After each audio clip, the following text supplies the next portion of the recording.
Yes, yes. I hope you don't mind. I'd like to switch topics a little bit because we have a short period to ask about so many issues. All right. I'd like to ask about agriculture because you mentioned that in the last time you were here. One of the biggest problems that the sector is facing is the aging of farmers. Yes. One study I've read said that their average age is between 57 and 59. And the worst thing is their children don't want to go into agriculture. And this observation is supported by declining enrollment in agricultural programs of SUCs across the nation. And last, the Secretary of Agriculture last year said that we may be facing a critical shortage of farmers in as little as 12 years. And he said this last year. So maybe you'd like to share with us what your plans are regarding this issue. Regarding the age of farmers getting older, not only are they discouraged to come in, their parents who are farmers, they say, wag na kayong pumasok dito, napakahirap ng buhay dito. Mag-aral kayo, pumunta kayo sa Manila, pumunta kayo sa city, dyan kayo magpagaling para hindi nyo na kailangan daanan itong dinadaanan namin. That's the state of the agriculture in the Philippines today.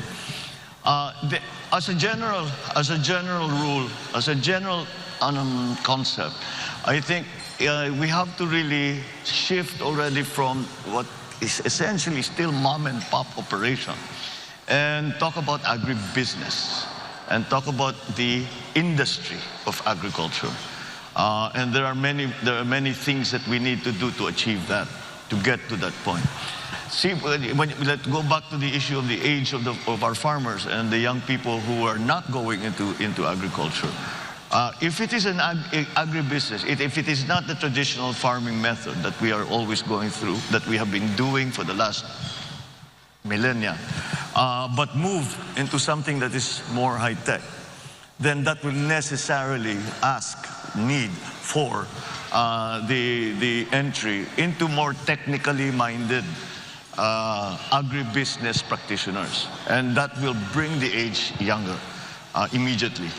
I know already for myself, young people in their 30s who have discovered some new technology or have come across a new thing. Bagay sa atin to, gawin natin. And they do, and they have brought all kinds of new techniques to farming, but it's not yet extensive because there are no encouragements coming from government in terms of tax breaks, in terms of, I don't really believe in subsidies in that regard, but I still think that we can improve the attractiveness of the agricultural sector to younger people if we use the most modern, most interesting technology. And like the kids say, they can geek it out, right? They'll just pag-aralan nila na mabuti.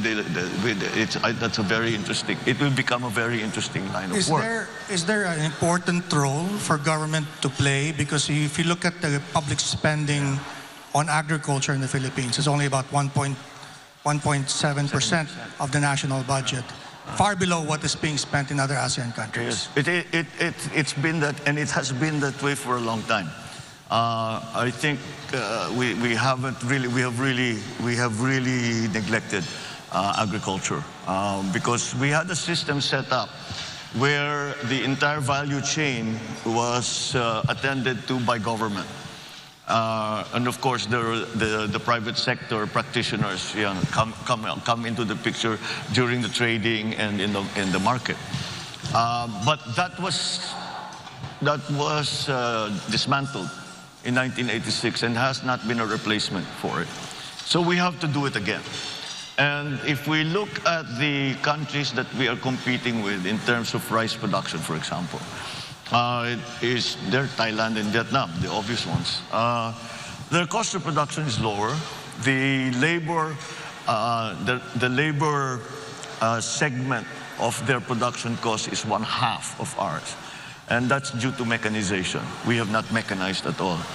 It's going to take, it's not a simple thing because we have to organize now large to be able to mechanize properly, to use the big machines, the big tractors, the big harvesters, yung nakikita natin sa ibang bansa na ginagamit, na kalaki-laki, na ang bilis-bilis, siguro sa isang araw, ilang hektarya na nakocover nila. Pero ang average na land holding dito sa Pilipinas is less than 1 hectare. So hindi mo magamit yung mga ganung klaseng makina. So the way to do it, or the way we did it in Ilocos, was we organized the cooperatives. And in that way, we were able to take full advantage of economies of scale. And I think that's what we need to do here in the Philippines now. But there are other things that need to be done as well.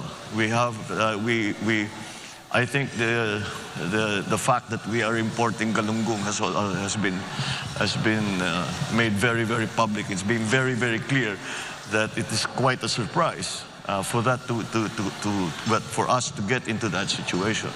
But again, it really comes from a neglect in the agricultural sector. So the things we have to do the research and development for the new varieties, for the new yung nag-aalaga ng hayop, paano yung gagawin yung pagkalat ng mga inahin. Again, you know, these are different schemes that we have to put together. In our fisheries, there is a very, very good potential for us kung ayusin lang natin ang ating kinukuhanan ng isda. Number one, bigyan natin yung mga mangingisda na mas malaking bangka. Maliliit lang yung bangka nila eh. And they have to go out already 12 kilometers kasi overfish na dito sa loob. And then of course, patrol so that maraming nagpo-poach sa atin. So we have to have all the best techniques and technologies for our farmers and for our fishermen. Fisher folk. So that's just the beginning of it. And then the support. Now, one of the biggest problems that the agricultural industry is facing right now in terms of crops is urea is 2,500 pesos now. And we know of many areas where farmers just didn't plant. And that kills our production. Taas na naman ang importation natin. Because kung minsan, kung kulang talaga. Kung pabayaan mo yan, tataas naman ang presyo, hindi na kaya ng tao. Kaya talagang kailangan ayusin yung agrikultura. So you have to support, the government has to support that. This question of urea, for example, siguro ang gobyerno na ang bibili in bulk. Hundreds of tons of urea, and then isama na yan sa production loan. Bago planting season, magbibigay ka ng production loan sa farmer. Yung iba pera, yung iba seedlings, yung iba abono, the fertilizer at saka yung pesticide. And then you could support them with new techniques, the techno demos, to teach them what are the new plants, what are the new techniques, how you can save water, how you can save on the other inputs, etc., etc. And then the processing. You know, it should not really be allowed anymore. Dapat in the year 2022, dapat wala na tayong nakikitang palay na tinutuyo sa highway.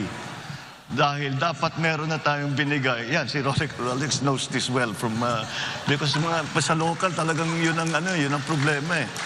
So, tapos yung mga milling, dapat talaga meron tayong milling na small scale, large scale, depending on what everyone. So the value stays with the farmer.